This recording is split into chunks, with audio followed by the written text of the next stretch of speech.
last night, it's clear that the usual on-air race hustlers certainly aren't learning any lessons from this. They're still continuing with their spin long after it's clear that nobody buys it anymore. It's pathetic to watch, but it's also instructive. These are the last gasps of a form of propaganda that is now, as I said, totally impotent. Matt Walsh destroys Joy Reid from MSNBC. He destroys, he obliterates her, he annihilates her, okay? He annihilates Joy Reid because that girl got crazy, she got miserable, and I was actually taken aback that she was saying some of the stuff she was saying, and Joy Reid is not known to say things that make sense anyway, right? But even for her, I was like, this is a bit much. And it was truly comical at points. Joy Reid, for example, praised Kamala for running a quote-unquote flawless campaign. Watch. Woman president, let alone a woman of color. Let's just be clear. And nothing that was true yesterday about how flawlessly this campaign was run is not true now. I mean, I'm sorry, guys. I'm going to have to be that person. All right, hold on. All right. This really was an historic, flawlessly run campaign. Queen Latifah never endorses anyone. She came out and endorsed them. You know, I mean, who's Queen Latifah? By the way, please, guys, don't forget to hit the like and subscribe button and a notification bell. It really does help me a ton. Thank you for every eye that lands on this video. And let's get back to it. Nobody cares about Queen Latifah. Y'all, as a matter of fact, drop a comment below. Tell me what you know about Queen Latifah. Queen Latifah? Okay. She had every prominent celebrity voice. She had the Taylor Swifties, the Swifties. Flawless. I'm sorry. I'm gonna be that person a little bit. It's just I'm trying to catch it at the right mark because she needs to stop. This has to stop. Hold on. Prominent celebrity voice. She had the. What's going on, man? Like, it's almost like it's a humiliation ritual. Like, we gave you a job, but we're going to clown you on camera. I don't care. This is not a good look. Don't care. Yeah, I'm not. Yeah, no. I'm kind of the traditional black girl who's like, you know, you have to represent yourself a certain way. Don't care. I don't. Because she's already got a miserable attitude. At least get your hair done. Yes, I said it. She had the Taylor Swifties, the Swifties. Flawless. You know, she had Taylor Swift. It was flawless. What else do you need? That's all it takes. A flawless campaign that got totally trounced, yet it's flawless. No flaws. No flaws in a campaign that led to this woman getting blown out. Amazing. You know, and Kamala refused to speak to the most popular podcast host in the country. She barely did any interviews at all. She proposed massive new taxes on unrealized capital gains, along with price controls, you know, promising effectively to destroy what was left of the American economy. She reversed pretty much every one of her policy positions from the past few years on everything from seizing firearms to eliminating private health insurance to banning fracking. Offered no explanation for any of this. But according to Joy Reid, these are all markers of a flawless candidate. Not one single flaw. So how did Kamala fall apart then? What happened to the campaign? Before we get to that, so exactly, listen, he forgot even the bigger part. They asked Kamala. I keep bringing this up because it was a simple thing. How do you think, would you have done anything different than Joe Biden? No, don't. I can't, not off the top of my head, I can't think of it. Okay, so there you go. These people, so I don't understand, these politicians, do they not connect with the American people to hear, we're broke? I'm not saying like me or you watching, right? But for the most part, people are like, I had more money in my pockets than when I was with Donald Trump. That's what I had said for the longest time. I was like, when it comes time for Donald Trump to be elected again, people are going to remember that they had more money in their pockets. It's a very easy win at that point. So you have to understand that people want something different. This is called a presidential election, right? You don't, every time there's a presidential election, people want something different from whatever administration, even the new one coming back in, right? So to say, I can't think of a single thing I would do differently. Have you not been listening? So, whoa, do you guys really believe these fake numbers that you get from the stock markets and the fake, CPIs you guys put together and stuff like that?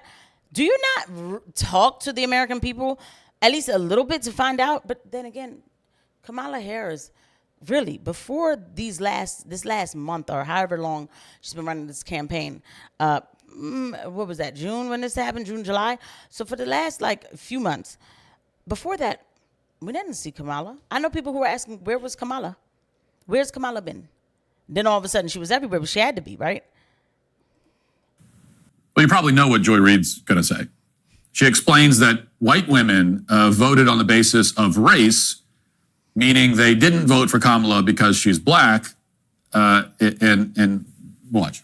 You have a state where you've got a 6-week abortion or a 12-week abortion. I think theirs might be 12 weeks. Yep. But it's a state where women lost their reproductive rights, where there was a very heavy push to get women to focus on not putting in place, re-electing, putting back into the White House the person who was responsible for taking those rights away and restoring them. But that message obviously was not enough to get enough white women to vote for Vice President Harris, a fellow woman. I want you to see, she put her head down.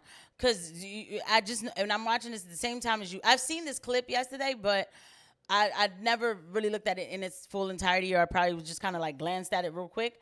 This lady, she just put her head down because she's probably wow, we just lost. And they know, they're like, we keep on telling white people that they're bad. It didn't work for 4 years, and you're digging it in again? She put her head down. And this will be the second opportunity that white women in this country have to change the way that they interact with the patriarchy. And, God bless Shannon Watts, who has tried to have that conversation.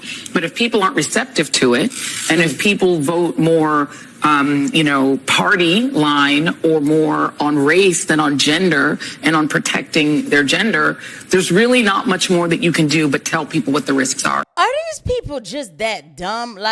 Seriously, this college education, and I don't believe in banning all the colleges, but definitely do believe in, some people be like, destroy colleges, this is the conservative take. That's not, for me, I'm like, no, just remove the Marxism from the colleges, keep teaching people that they need to get things based on their gender and their race, okay? It doesn't work. Guess what?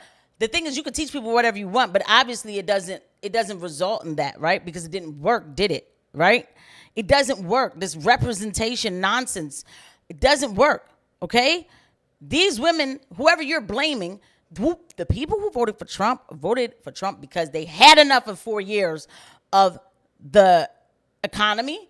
No matter how much people want to say numbers, the groceries, they show you what's going to gas prices, the illegal immigrants flooding the country, taken from the American citizen. Do you people not connect? You should have connected, because the next thing is, I'm telling you, I give it 2 years. Corporate media is not going to be, what they'll do is they'll try to, what I believe is they'll try to transition online or something, or do something like that. But it's not going to be all this. It's not. So what she became, and she became a slave of the establishment, especially with that peasy head. Yes, she did. It's not going to add up for her. It's not. She's a communist slave of, begging, and then still, as she blames white people, you're begging white people. What are you doing? It's not going to work. All right. And leave it to them to do the right thing. Yep, it's all the fault of white people, women. Scapegoat. Just respond to this by denigrating, the vast majority of the American population. Great idea. That'll help you in the next elections. This is the degree of introspection that somebody like Joy Reid is capable of. And if we're being honest, it's why MSNBC is probably going to change a lot in the next 4 years. If it's able to continue to exist, it means it's going to have to change. Nobody takes this lazy, pitiful commentary seriously anymore. Just nobody takes it seriously. In response to a defeat of historic proportions, Democrats and MSNBC are now reduced to calling Democrat voters racist. That's where we are. Now, what's more likely is that, contrary to Democrats' expectations, most women are not obsessed with killing their own children. That's the issue here. The whole pitch to women voters from Democrats was, hey, vote for us and so that you can kill your babies. Turns out that pitch is not good enough for the majority of women. Maybe it was a mistake to make every single advertisement into a demented lie about abortion when Americans are struggling to pay for groceries. And there you go. And that's what it is, right? And that's it at the end of the day. So, and then, by the way, I'm going to tell you, too, about Democrats this time. It actually, they didn't pay attention to what they did, because I remember this. In 2022, I think it was Ohio. Now, remember, was it 2022 or one of these years? Roe v. Wade was reversed.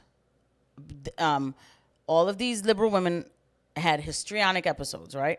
But I remember I sat down with a classic liberal woman. She was an older woman, and I was explaining to her. I said, because she was like, "Oh, Trump is horrible, this, that, and the third, or whatever," and he took away women's rights. And I sat down and I explained it to her. I said, "No, they gave you more rights, because now you can vote for it by state. Why would you want to leave it at the federal level? Because when you leave it at the federal level," she said, "we should all be doing the same thing." I said, "You're thinking about it from a democratic mind. If you really want, first of all, the country shouldn't run like that. That's number one. Number two, if you really want to have control, you will want it in the states. At a federal level, you're thinking, okay, Democrats are running things." I said, "Well, what happens if you get an unhinged Republican president who comes in and says, well, since it's that close to me, I can now ban it?" You know what I mean? I forgot how I explained it exactly. I said, you don't want that. You don't want it at the federal level. It's even easier to ban. You want it state by state. And that's how the country runs. So they, in fact, gave you more power. And she was like, "I would vote for you." And I told her I was a Republican at the time. I don't really, anyway. So then on top of that, now I don't mean to make this take so long, but I remember when they were hyped, because one of these states voted for like late term abortion or something. They voted for something, and it showed that the women had the power. They didn't forget that. It was actually an example of women having the power. Now, I think it should be banned completely. So this isn't my thing. I'm just explaining it, how the country works. And so when people stop being histrionic, they realize, hey, actually, this is a good thing for me, the people who care about that, right? But guess what? Even the people who care about that, you know what they care about more? They have to feed their children. And that's why Kamala Harris lost, the Dems lose, all of this more representation and stuff. The pockets, it doesn't swell up the pockets. I'll see you guys at the next one. Bye.